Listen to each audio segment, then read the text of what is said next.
سبيل الدموع سبيل مريح تنهدى يا صاحي كي تستريح وبث الدعاء الخفي الصريح يسعك الفضاء الرحيم. Yang asalnya satu lalu dibelah. Awalam yarul ladzina kafaru anna as-samawati wal arda kanata ratqan fafataqnahuma.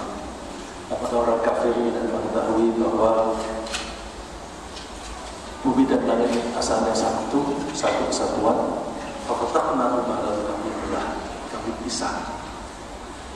Dan pemisahan ini berlanjut terus sampai dengan sekarang, sampai juga dari masa yang akan datang. Allah menciptakan segala sesuatu dengan pembelahan, yaitu antara lain ketika sperma dan ovum bergabung menjadi satu, terjadi conception, lalu terjadi pembelahan, lalu jadilah bayi. Dan begitu seterusnya. Konsekuensi dari pembelahan adalah bahwa alam raya ini terdiri dari pasangan-pasangan. Namanya pembelahan, satu jadi dua, masing-masing dari dua terbelah menjadi dua lagi. Berarti masing-masing unit itu pasti berpasangan. Wa min kulli syai'in khalaqna zawjayn la'allakum tadhakkarun. Dari segala sesuatu Allah menyebutnya wa min kulli syai'in khalaqna zawjayn, kami ciptakan sepasang. Zauj itu partner. Zauj partner, jadi two partners, sepasang. Pasangan itu yang kita ketahui terlalu sedikit, yaitu laki dan perempuan. Sebenarnya pasangan itu tidak ada laki dan perempuan, tapi termasuk terang dan gelap, panas dan dingin, kutub utara dan kutub selatan, baik dan buruk. Saya ingin menekankan di baik dan buruk. Kita manusia diberi oleh Allah bakat yang dalam diri kita itu ada pasangan. Jadi pasangan itu tidak harus terdiri dari dua unit. Ada pohon misalnya yang dia mempunyai unsur jantan dan betina, sehingga pembuahan itu cukup dilakukan oleh satu pohon itu sendiri. Tapi ada yang di pohon yang terpisah sehingga membutuhkan bantuan itu biasanya Allah gunakan burung atau lebah untuk memasang-masangkan itu. Tapi ada pohon yang dalam satu diri sendiri itu sudah bisa terjadi pembuahan karena pasangan itu ada di situ. Di dalam diri kita ada yang satu pasang, yaitu bakat baik dan bakat buruk. Wa nafsu wa ma sawwaha, dan demi jiwa dan penyempurnaannya. Wa ma sawwaha bisa diterjemahkan dan apa yang Allah sempurnakan, bisa juga berarti kesempurnaannya. Kalau itu kaidah bahasa. Saulah wa nafsu wa ma sawwaha, dan demi jiwa dan kesempurnaannya. Fa'alhamaha fujuraha wa taqwaha, lalu kami ilhamkan, ibaratnya kami tanamkan di dalam diri manusia itu fujuraha wa taqwaha. Kita masing-masing punya bakat sebagai pembangkang, tapi juga berbakat sebagai penurut yang taat. Orang yang membangkang disebut orang yang fujur, fajir. Orang yang taat disebut orang yang takwa. Fujurah wa takwa. Di dalam diri kita ada itu. Lalu Allah menyebutkan qad aflaha man zakkaha. Beruntunglah orang yang membersihkan jiwanya. Jadi di dalam diri kita ada dua bakat, takwa dan fujur. Kita tinggal pilih, ya, Allah memberikan kita pilihan. Beruntung orang yang memilih ini. Waqad khaba man dassaha, celakalah orang yang memilih mengotori. Gimana itu ada membersihkan, mengotori? Tadi ada kaitannya jiwa kita akan bersih kalau kita menjaga ketakwaan. Dan ketika Allah menyebutkan jiwa yang bersih, di ayat ini Allah menyebut zakah, membersihkan. Tapi ada ayat yang lain Allah menyebutnya qad aflaha man tazakka wa dzakara isma rabbih fasalla. Tazakka. Di satu sisi Allah menyebut zakah, di sisi lain Allah menyebut tazakka. Apa bedanya? Kalau zakah itu kita membersihkan. Mungkin di antara kita sudah hidup bergelimang dosa, lalu kita ingin hijrah, kita ingin membersihkan hati kita, lalu kita taat kepada Allah. Nah, di situ ada proses kita membersihkan jiwa kita. Kalau sudah bersih, jangan dikotori lagi. Nah, itu qad aflaha man tazakka. Beruntunglah orang yang menjaga diri akan kebersihannya. Jadi bulan puasa ini kita usahakan kita menjaga kebersihan jiwa kita. Setelah bersih kita jaga, jangan sampai setelah Ramadan selesai kita kotori lagi. Ya. Bagaimana cara membersihkan? Tadi disebutkan takwa. Takwa itu apa? Takwa itu beriman yang benar dan berperilaku sesuai dengan keimanannya tadi. Beriman yang benar itu menganggap Allah Maha Kuasa, Maha Suci. Kalau Allah punya sifat Maha Suci, jiwa kita juga jiwa yang suci. Hubungan antara kesucian Allah dan kesucian kita harus nyambung. Apa itu? Istilahnya memang berbeda. Untuk Allah yang Maha Suci itu bahasa Arabnya Al-Quddus, As-Subuh.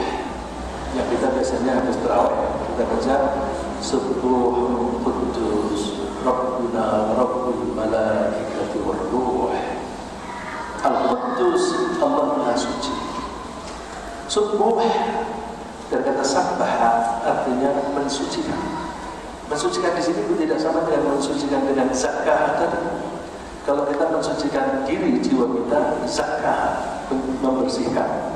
Tapi kalau Allah subuh atau sabbaha bertasbih, menganggap Allah Maha Suci. Jadi kalau kita mensucikan jiwa kita yang kotor kita bersihkan. Tapi kalau Allah tidak pernah kotor, ya. Jadi kalau Allah Maha Suci, kita mensucikan Allah artinya kita menganggap Allah Maha Suci. Maha Suci dari apa? Ini perlu kita mengetahui. Maha Suci dari dua hal. Yang pertama dari sekutu. Kalau orang menyekutukan Allah, dia jiwanya kotor. Orang yang jiwanya bersih adalah orang yang menganggap Allah Maha Suci. Kita beribadah hanya untuk Allah saja. Ya. Fasalli li rabbik. Salatlah hanya karena Tuhanmu, untuk Tuhanmu. Kita menyembelih wanhar juga menyembelih hanya karena Allah. Kita puasa juga hanya karena Allah. Kalau dikatakan puasa karena Allah itu gimana? Kalau kita bilang lillahi ta'ala itu ada dua pengertian.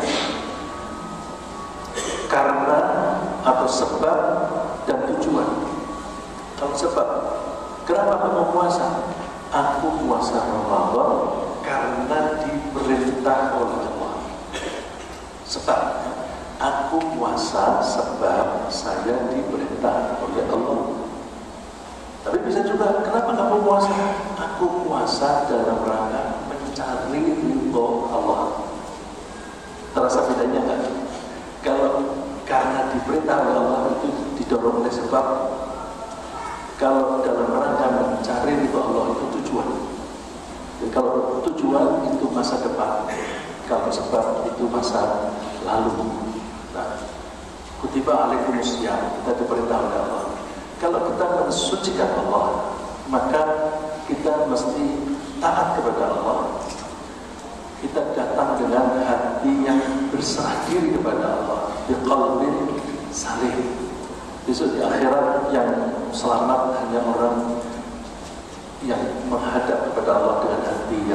salib. Tentu tidak bisa salib di dunianya, tidak salib, tapi di akhiratnya salib nggak bisa. Salib itu mesti dimulai dari dunia. Salib itu apa? Salib itu ada kaitannya dengan Islam. Islam itu berserah diri. Berserah diri maksudnya apa? Takluk.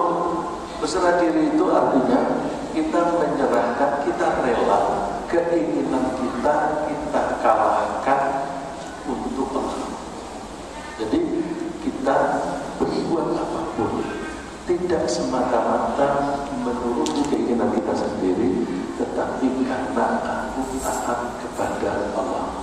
Orang yang semacam itu adalah orang yang salim. Bahayanya apa? Apa yang membahayakan qalbin salim? Yang membahayakan itu justru diri kita sendiri. Kita seringkali berperilaku untuk apa? Untuk seleraku sendiri, untuk keinginanku sendiri, untuk kebutuhanku sendiri. Kalau orang berperilaku hanya untuk kepentingannya sendiri, dia belum salim. Hatinya tidak akan bisa bersih. Kalau kita ingin bersih, apapun yang kita lakukan, kita ridho dalam rangka nurut kepada Allah. Ilustrasi yang paling gampang, kita misalnya karena suatu kita bepergian, kemudian macet sampai di rumah jam 2 pagi dini hari, capek sekali dan ngantuk. Kita tidur, tidak lama kemudian kita mendengar adzan. Begitu mendengar adzan, Allahu Akbar, Allahu Akbar, keinginan Allah apa? Bangun, sholat. Keinginan kita, Tuhan, aku masih ngantuk Tuhan, tambah 10 menit saja Tuhan. Jadi keinginan saya terus tidur. Keinginan Allah, bangun. Kita pilih mana? Pilih tidur atau bangun? Kalau kita masih pilih tidur, belum salib dia, belum Islam. Yang namanya Islam, aku pokoknya melakukan apapun hanya untuk Allah. Aku mengalahkan keinginanku sendiri. Kenapa begitu? Apakah kita tidak boleh menuruti keinginan? Allah menanamkan keinginan di dalam jiwa kita. Kenapa? Untuk mempertahankan hidup. Kalau kita tidak punya keinginan, kita tidak akan bisa hidup. Kita ingin makan, ingin minum, ingin berpakaian yang baik, ingin berkendaraan. Itu perlu. Tanpa itu kita tidak bisa hidup. Kita kalau tidak punya keinginan, kita tidak ingin bersuami atau beristri. Punah manusia. Tapi oleh Allah dikasih selera.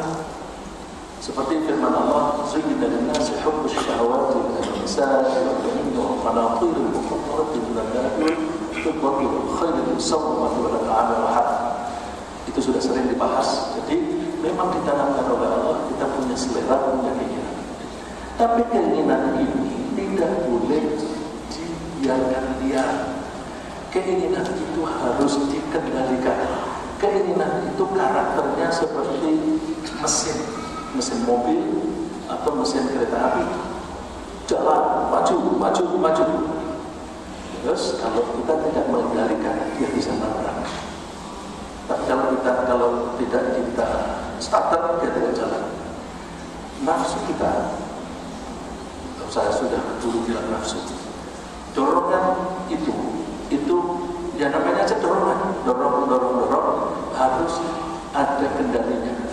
Ada kalanya kita kendalikan jalan lurus, ada kalanya belok, ada kalanya berhenti. Dorongan itu begitu. Dorongan itu bahasa Arabnya hawa, diri, nafsu. Jadi selera itu apa? Selera itu hawa nafsu. Dan hawa nafsu itu bawaan manusia. Tanpa hawa nafsu kita tidak bisa hidup. Tapi hawa nafsu harus dikendalikan. Kita dilatih oleh Allah. Bulan Ramadan ini latihan kamu mengendalikan.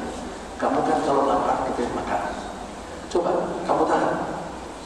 Siang hari jam 12 sudah malam, sudah lapar.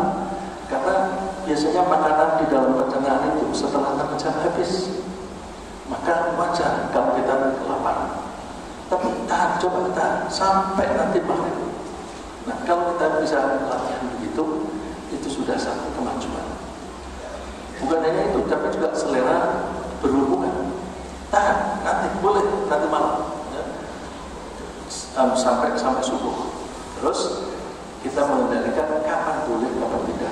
Kalau kita lapar mau makan, silakan, tapi setir. Kamu harus memilih makanan yang substansinya, yang beratnya itu halal. Tidak boleh makan babi, tidak boleh makan makanan yang najis. Itu substansinya. Caranya, cara memperolehnya juga harus dengan cara yang bagus, yaitu dengan perolehan yang halal. Apakah dengan pemberian, kita minta, atau dengan membeli, tapi harus halal. Caranya juga dengan cara yang halal. Makan silakan, wa kulu washrabu wa la tusrifu. Jangan berlebihan. Jadi kehalalan makanan itu ada kalanya substansinya, ada kalanya cara perolehannya, ada kalanya cara makannya. Itu semuanya adalah kendali. Kalau kita bisa mengendalikan, maka insya Allah hati kita suci. Orang yang tidak bisa mengendalikan, kepinginnya lebih banyak lagi, kepinginnya lebih banyak lagi, lebih banyak lagi, lalu jadinya rakus. Rakus itu penyakit hati, penyakit karena darah hawa nafsu yang liar. Kemudian dilihat orang lain, kok dia maju, kok saya tidak? Dia kan teman sekelasku, kok dia bisa melejit, padahal dunia sama. Dan seterusnya muncul rasa dengki. Dari dengki kemudian, wah dia menjilat, wah dia nyokok berapa itu? Ada curiga. Terus menuduh itu akan membangkitkan permusuhan. Dengki, iri, permusuhan itu semuanya adalah penyakit hati. Kalau kita tidak memberantas ini mulai dari awal, maka kita akan lalai, lalu tidak ingat kepada Allah. Padahal itu kita harus berserah diri kepada Allah. Nah, orang yang menjaga kebersihan diri adalah orang yang selalu mengendalikan diri, kemudian dalam rangka taat kepada Allah, dan jaminannya adalah surga. Oleh karena itu, kalau Allah menjanjikan bahwa orang yang berpuasa nanti akan mendapatkan surga, akan bisa masuk surga melalui pintu khusus, yaitu pintu Ar-Rayyan, itu pantas. Allah menjanjikan, wa amma man khafa maqama rabbih wa nahaa nafsa 'anil hawa fa innal jannata hiyal ma'wa. Ada orang yang takut kepada Tuhannya, dan dia mengendalikan hawa nafsu, mengendalikan dirinya terhadap hawa, terhadap keinginan, maka fa innal jannata hiyal ma'wa, tempatnya adalah surga. Mari kita usahakan semua amal kita ini, puasa kita dalam rangka melatih mengendalikan hawa nafsu, supaya jiwa kita bersih dan kita isi dengan ketaatan. Yang paling ketara ketaatan yang menjaga kebersihan adalah sedekah dan zakat. Rasulullah ketika pada bulan Ramadan diibaratkan oleh para sahabat sebagai kencangnya sedekah. Rasulullah itu lebih cepat daripada angin. Saya tidak bisa bayangkan, jadi sedekah banyak sekali. Sedekah itu disebut zakat. Tadi qad aflaha man zakka dan zakat ada kaitannya. Sedekah itu disebut sedekah. Sedekah itu artinya pembenaran. Disebut pembenaran karena sedekah itu membuktikan kebenaran kita, mengatakan bahwa Tuhan kita Allah, bahwa Allah lah yang menjamin rezeki kita. Karena Allah menjamin rezeki kita, saya tidak takut miskin. Karena aku tidak takut miskin, aku rela menolong teman-teman saya, saudara-saudara saya yang kesulitan. Aku tidak takut miskin, Allah menjemput saya. Itu sedekah. Disebut zakat karena apa? Orang itu membutuhkan harta untuk kehidupannya, karena itu kebutuhan. Lalu suka ingin membuat cadangan. Ada orang yang bekerja hari ini untuk makan hari ini, tapi umumnya orang kepengen bekerja hari ini ada sisa untuk cadangan besok. Kalau bisa punya cadangan sampai 1 bulan ke depan, sampai 1 tahun ke depan. Nah, kalau sampai kepengen cucu-cucu ke-7, itu sudah rakus. Nah, sedekah itu zakat karena dia membersihkan jiwanya. Ya Allah, cintaku hanya kepadamu Allah. Saya tidak mencintai harta. Aku membuktikan bahwa aku tidak cinta harta dengan aku rela menyisihkan sebagian dari harta saya berikan kepada saudara-saudara saya yang kesulitan. Jadi zakat itu adalah untuk mensucikan jiwa. Wa khudh min amwalihim shadaqatan tutahhiruhum wa tuzakkihim biha. Ambillah, mintalah orang-orang itu bersedekah. Tutahhiruhum, yang sedekah itu membersihkan mereka, membersihkan orangnya, bukan membersihkan hartanya. Wa tuzakkihim biha, dan kamu membersihkan mereka dengan harta itu. Jadi tidak ada istilah zakat supaya membersihkan hartamu, itu namanya money laundry. Tapi ini zakat itu membersihkan hati kita bahwa ya Allah, saya mencintai Kau Allah. Aku membuktikan bahwa aku tidak mencintai kecuali Engkau. Hartaku saya relakan, saya sisihkan untuk orang lain. Mudah-mudahan kita dalam bulan Ramadan ini puasa dengan baik, dan kita tingkatkan zakat kita sebagai bukti cinta kita kepada Allah untuk menjaga kesucian jiwa kita. Terima kasih. Assalamualaikum warahmatullahi wabarakatuh.